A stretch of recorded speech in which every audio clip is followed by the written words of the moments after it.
Siya po ay isang former Philippine Communication Secretary, matapang na abogada, kahit ano pang gawin sa kanya, tatayo at nakatayo pa rin.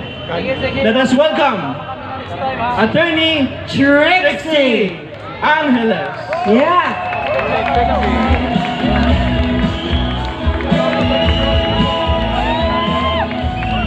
Magandang gabi po! Magandang gabi po! Tayo ay maisog! Yes! Every year, once a year, nire-require ang ating Pangulo ng Saligang Batas na mag-report sa bayan. Sa Saligang Batas yan. Napipilitan siya. Kasi on ordinary days, tila hindi na tayo kinakausap. Napansin nyo ba? Kinakausap pa ba tayo ng Pangulo? Hindi. Kinakausap niya media. Okay? Traditional media. Mainstream media. Bakit? Kasi ang mainstream media, boses sila ng mga investors nila. Oh, wait lang, Malalaking negosyo yan. So, yung mga negosyo na yun, yung kanilang inilalahad, pinapahayag, yan po ang boses ng mga may-ari sa kanila. So, nakikinig ang Pangulo sa kanila. Pag sila may tanong, sasagutin niya. Pero pag tayo nagtatanong, sinasagot ba tayo? Nung tayo nagtatanong, sino yung nakasakay sa chopper? Sinagot ba tayo? Nung tinatanong natin, bakit tumataas presyo ng bigas? Sinagot ba tayo? Malala pa, ang ginawa niya, lalong nag-import. Akala niya, pag nag-import tayo ng bigas, bababa ang presyo nito. Kayo magsabi, bumababa presyo ng bigas?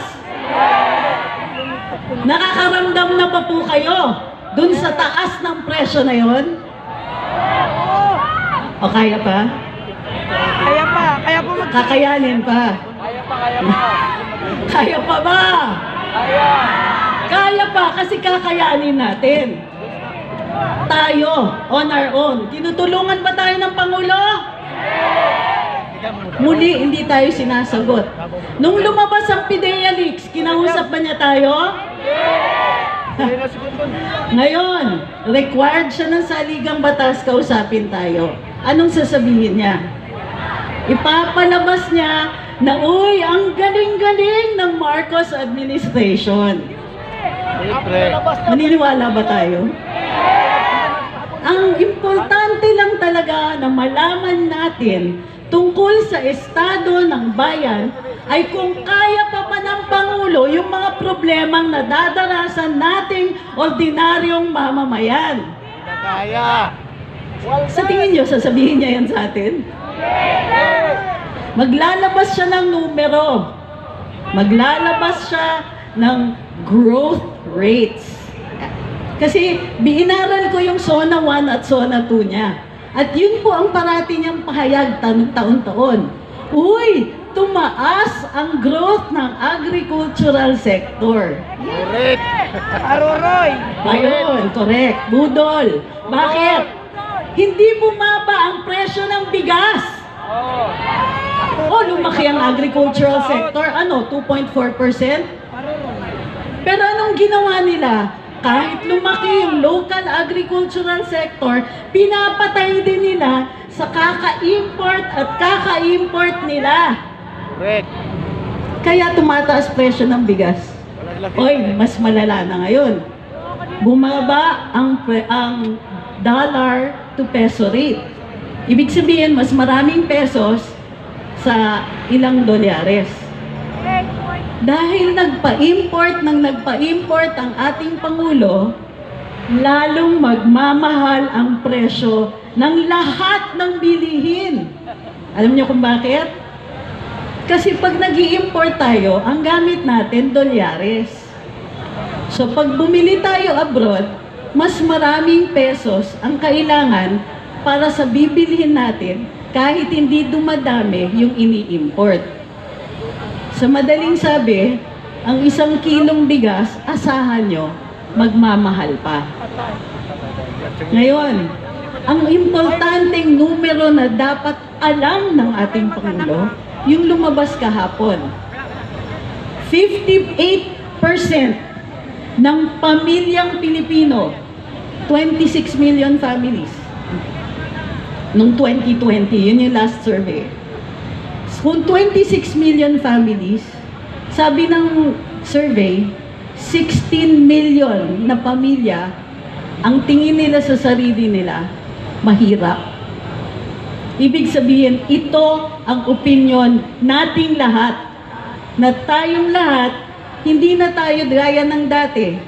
Kung dati, kaya natin, mapakain pa pamilya natin, kaya pa natin mapaaral yung mga anak natin, ngayon nagsastruggle na tayo. Ngayon, ang tingin natin sa sarili natin, nagiging dukha.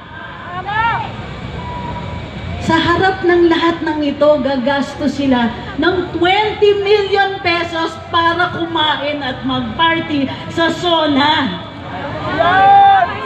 Hindi sila nahabag, hindi sila nahiya sa atin. Wala naman yan yun. Importante yung numbers na yun. Galing sa atin yun. Opinion natin yun. Kung kinakausap niya tayo, dapat nararamdaman niya yung nararamdaman natin. Mr. President, gutom na kami! Mr. President, hirap na kami. Andyan yung surveys, tignan ninyo. 58% ng mga pamilya dito sa Pilipinas, ang tingin nila sa sarili nila, hirap, impoverished, dukha. Kayo, nararamdaman nyo na yon? Kasi yan, pinapakita ng mga numero na yon, yung nararamdaman natin. Tayo, yung ordinaryong mamamayan. Tayo, yung mga hindi imbitado sa SONA. Tayo, yung mga kailangan sumakay ng jeep, yung mga bumibili sa palengke, yung mga nagbabayad ng 60 pesos kada kilo ng bigas, yung mga tao na namimiligro ang trabaho dahil pag nagmahal pa, baka mawala na tayo ng trabaho. Mahal na masyado para dun sa mga nagdenegosyo. Tayo, na araw-araw, pag naglakad sa kalye, di natin alam kung maho-hold up tayo. Kasi tumataas ang crime rate. Isa pa yan. Another set of numbers na dapat tinitignan ng Pangulo at nire-report sa atin, gaano ba kasama na ang krimen dito sa Pilipinas. Alam namin may nagnanakaw sa gobyerno, pero marami rin magnanakaw sa kalye. At tayo po ang hindi na safe. Itong mga numero na to, yung poverty rate, presyo ng pagkain, tubig, kuryente, pagtataas ng kriminalidad dito sa Pilipinas, itong mga numero na to dapat importante sa presidente kasi yan ang nagsasabi kung ano ang tunay na estado ng bayan. Kung ano ang dinadanas natin sa araw-araw. Pag pumapasok tayo, pag weekend, naglalakad ka sa kalye sa gabi, pag bibili ka ng pagkain para mapakain ang pamilya mo, magkakasama man tayo o hindi. Ito rin ang mga numero na magsasabi kung ilan pang mga pamilya ang magkakahiwa-hiwalay dahil sa hirap ng buhay dito, kailangan na nilang magtrabaho abroad. Importante ang mga numero na ito kasi ito yung mga numero na mismong pinag-usapan ng Pangulo nung nililigawan niya tayo para sa boto natin. Ito yung mga pinangako niya. Presyo ng bigas, presyo ng pagkain, tubig, kuryente, pati internet nasa pangako. Ay, sorry. Sabi, di daw siya nangako, nangarap lang. May kasama pa palang insulto sa atin. Ano? Yung mga tipong pag naniwala tayo na nangarap siya, ibig sabihin, okay lang. Okay lang na hindi niya trabahuhin. Okay lang kung hindi niya makuha ka. Anyway, nabigay na natin yung boto eh. Tapos ang dinig ko, nasasaktan sila pag sinasabi natin na budol tayo. Abay, totoo naman. Meron ba ditong tingin ninyo, nabudol kayo? Kulang yata. Nabudol ba tayo? Magpapabudol pa ba tayo? Kailangan manindigan. Importante, kailangan magkaisa. Kasi yun ang susunod nilang gagawin sa atin. Iintrigahin nila tayo. Maninira sila sa mga leaders natin. Ay, si Harry Roque, ganyan. Ay, si Inday Sara, ganyan. Susunod, ay, si Trixie, ganyan. Kailangan. Pero walang connection yan sa nararamdaman natin. Kahit sabihin pa nila, ay, si Trixie, kasamang tao yan. Hindi magbabago yung sinasabi natin ngayong gabing ito. Hindi magbabago kahit anong paninira nila sa atin. Hindi niya babaguhin yung presyo ng bigas. Hindi niya babaguhin yung presyo ng kuryente. Hindi niya babaguhin yung taas ng kriminalidad dito sa Pilipinas. So muli, pag nag-report ang Pangulo natin sa State of the Nation, ang mga numero lang na mahalaga na dapat kinikwento niya sa atin at sinasabi niya na aasikasuhin niya ay ang presyo ng pagkain, tubig, kuryente, internet, transportation. Mga pangangailangan natin sa araw-araw. Ano pa? Trabaho. Mr. President, nangako kayo, marami kayong hihikayatin na negosyo dito. Pag maraming negosyo, maraming trabaho. Dumami ba trabaho? Nagmahal ang pagkain, kumonti ang trabaho. Tumaas ang kriminalidad. Sino dito yung mga may kamag-anak na na-hold up? Bumalik na yung dati. Dati okay na tayo maglakad sa kalye, di ba? Hindi tayo na-hold up. Yung mga taxi na sinasakyan ko dati, natatakot silang mangontrata sa akin. Alam niyo kung bakit? Sabi nila sa akin, Ma'am, hindi na ako pwede mangontrata sa inyo kasi presidente na si Digong. Ngayon, meron bang natatakot sa presidenteng to? Meron bang nagagalit sa presidenteng to? Nagagalit ba tayo? Tinupad ba niya yung pangarap natin? Tinupad ba niya yung pangarap niya? Pangarap niya para sa atin? Nabudol ba tayo? Budol na Ang budol. tanong, magpapabudol pa ba tayo? Anong gagawin natin? Maninindigan. Magkakaisa. Ipalaganap ang mensaheng ito. Hindi pwedeng tayo-tayo lang ang may alam nito, pero natutuwa ako na dumadami tayo. Ituloy natin ito.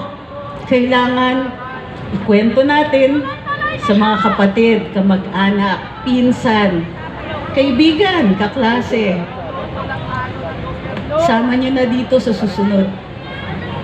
Hindi lang po dapat dumami tayo.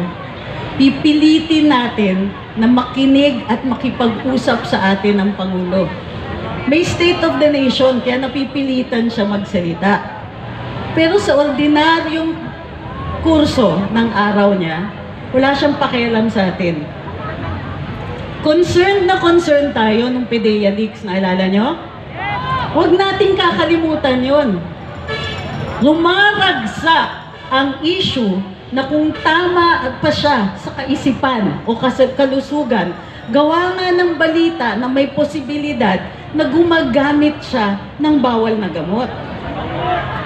Ano ba naman yung sabihin niya, oy, hindi ako gumagamit niyan, ha? Pinalagay ba niya yung loob natin? Kung sakasakaling may karamdaman siya, sa tingin ninyo, magsisinungaling siya sa atin? Palagay ko, kasi hindi niya tayo kausap eh.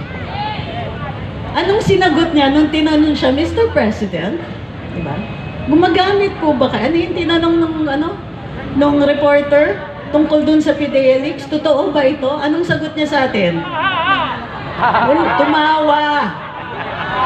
Diba? Tumawa, umiwas. Hanggang ngayon, marami pa rin siyang iniiwasan na sagot. Ito yung purpose ng State of the Nation eh, transparency. Ito yung purpose na kahit man lang isang beses sa isang taon, kausapin mo ang taong bayan. Pero wala sa habit ng Pangulong ito na kausapin tayo. Presidente na siya, hindi na niya tayo kailangan eh. Pangag muna tayo. Yun ang pakiramdam niya. Pues, ang trabaho natin, ipakita sa kanya na hindi siya magiging presidente kung wala tayo. At hindi siya mananatiling presidente kung hindi niya aasikasuhin ang problema ng bayan. Obligasyon niya ito. Pilitin natin siya, sumunod ka sa batas. Soli niya yung 90 billion ng PhilHealth. Sinusoli ba niya? Sinagot ba niya? O muli, ayan na naman, di na naman niya tayo kinausap. Pag-uusapan kaya niya yung PhilHealth sa State of the Nation? Iiwas na naman. Pag-uusapan ba niya yung PDEA leaks? Pero mahalaga ito sa atin. Diba, tignan niyo kung ganong kaliit ng pagpapahalaga niya sa atin. Yung mga issue na gusto natin marinig, hindi niya sinasagot. Pero, di ba, magpa-press release siya na, uy, may nahuli kami. Isa alitagtag. Uy, may nahuli daw sila. Iniwala ba tayo? Paano kayo maniniwala? Asan na yung kaso? Ano daw? Nasaan na si driver? Bayat na yun eh. Labas niya yung driver! Nagliwaliw na. Out of the country. Nung iniligawan niya tayo para sa boto natin, pinahalagahan natin siya. Singilin na natin. Mr. President, pahalagahan niyo naman kami. Binigay namin yung boto namin sa iyo. Magtrabaho ka naman. Huling kwento. Na-realize ko kung anong itsura, kung ano o paano gumagawa ng proyekto ang administrasyon na ito. Halimbawa sa housing. Napansin niyo ba yung housing? Merong housing. May housing ba? Nangako siya 1 million housing units per year. Growing lang. 2024 na, may utang siyang 2 million housing units. Asa na? Going! Correct! Si Secretary Acusar mismo ang nagsabi, noong 2023, baka next year po, next year, ngayon yon 2024, baka next year, maka-turnover kami ng 100,000 housing units. Kulang, Mr. President, 1.9 million ang kulang doon. Naglabas ba? July na, 2-year mark na. 2024, 2 million ang utang na housing units sa atin. Nailabas ba? Somewhere along the way, nung ginagawa yung proyekto, may nadiskubre sila. Nagutos ang presidente, 1 million housing units per year. Later on, nag-report si Secretary Acusar, Sir, bago kasi yung sistema. Kulang yung pondo. Ay, walang lupa. Ako po. Ay, ang galing. Ibig sabihin, nung nag-utos siya, the moment nag-utos siya, akala niya magic. Pag inutos niya, Mr. Secretary, gawin mo ito! Next year, may 1 million housing units. Tama yung sinabi ng matanda. Umakyat sila dyan sa pagka-presidente, wala siyang alam. Wala na ngang alam, di pa tayo kinakausap. Uy, may ganon, oo. So finally, uli, sa Monday, may SONA. Kakausapin niya tayo. Sasagot tayo. Anong sasagutin natin, Mr. President? Budol. Teka muna. Demand naman natin na magtrabaho siya. So, Mr. President, matapos ng SONA, magtrabaho ka naman. Ulit, anong sasabihin natin? Mr. President, magtrabaho ka naman. Magtrabaho ka naman.